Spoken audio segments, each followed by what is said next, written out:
Hey, it's Magnus here, and I'd like to talk to you about spinners.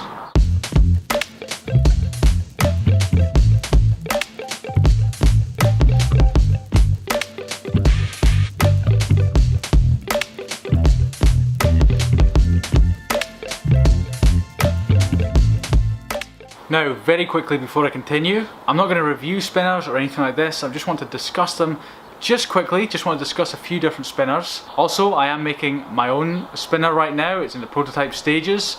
I've been sharing a lot of that on my previous videos if you've been following me. I do have an email launch list that you can sign up to sort of be notified, you know, when it's launching and sort of get other sort of behind the scenes and, you know, and stuff before anyone else does. I will put that in the description below.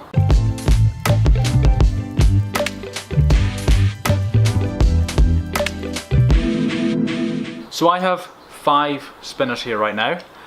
You know what? I can't really even remember the names of them. Something, and torque bar. That's the only one I know because I think it's the most famous one.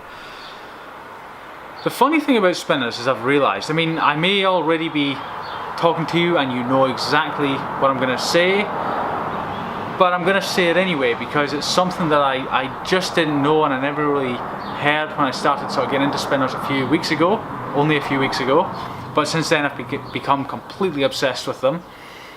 And you know, it's the question like, what's the best spinner, or you know, what's the best spinner for this price, or what's, you know, can someone tell me the best spinner? You see those questions around a lot, and you know, I've got a bunch of spinners here, and you know, there's 1 to 5, yeah, 4. So I've got 4 spinners here.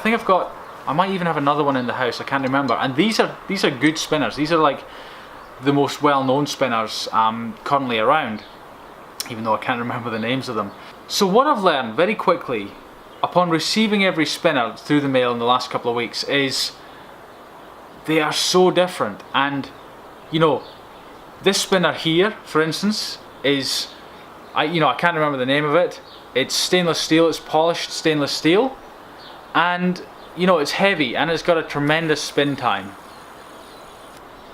But for me, it's not quite what I look for in a spinner, or what I've learned to look for. It's, you know, like it's just not for me. It's a little bit too heavy.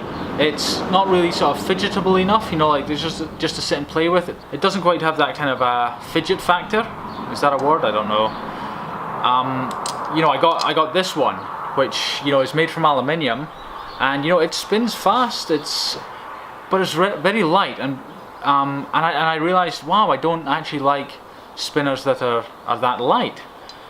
And you know, I then got this one here, which is made of brass. I know the name of this one. This is torque bar, and you know, and I realised, wow, I don't like spinners that are that heavy.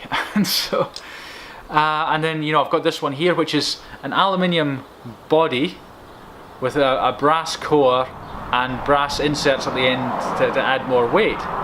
Now this is the closest one that I've found to one that I like, but it's still, I don't know, there's something, I don't know, peculiar about it. Not in a bad way, and there's nothing really bad about these spinners. They're just all different. And I remember reading online about all of them before I bought these ones. You know, so many people were like, oh, this is the best one ever, and this is the best one, and this is the best one.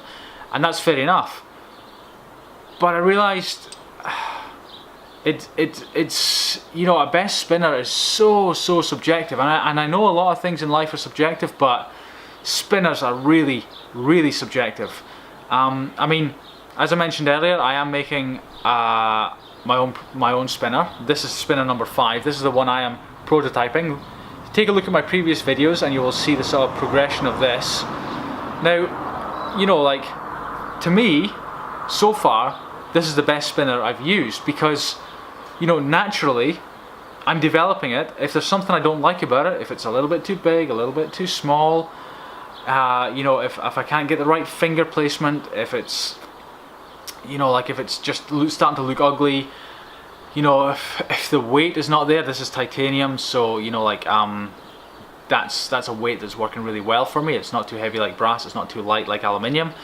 You know, so I am making this to be like, with the aim of it to be the best spinner.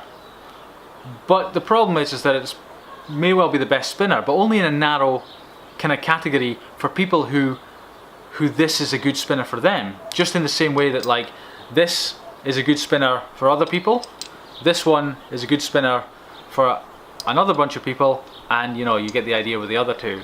So yeah, I will freely admit this video was a bit of a wandering, meandering rant, but I just sort of I just felt like it was like a revelation to me that spinners are so subjective. You know, like one other example, people talk about you know, having a silent bearing, just completely silent, and you know, but again, that's so subjective, because I've felt spinners like this one has it came with like just like such a silent bearing. Like you spin it, and if I'm not looking at it, I can hardly tell it's spinning, which is awesome.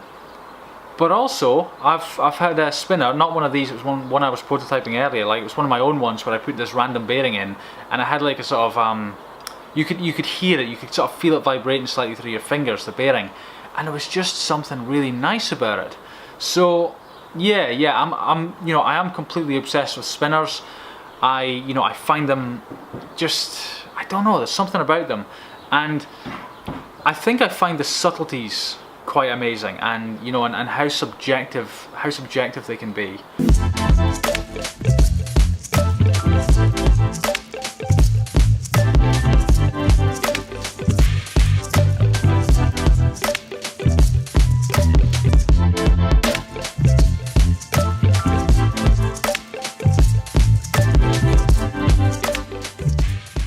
Right, okay, that is me done. I will of course leave you with a quote. It is by Thomas Saz, and he said, "Boredom is the feeling that everything is a waste of time. Serenity that nothing is."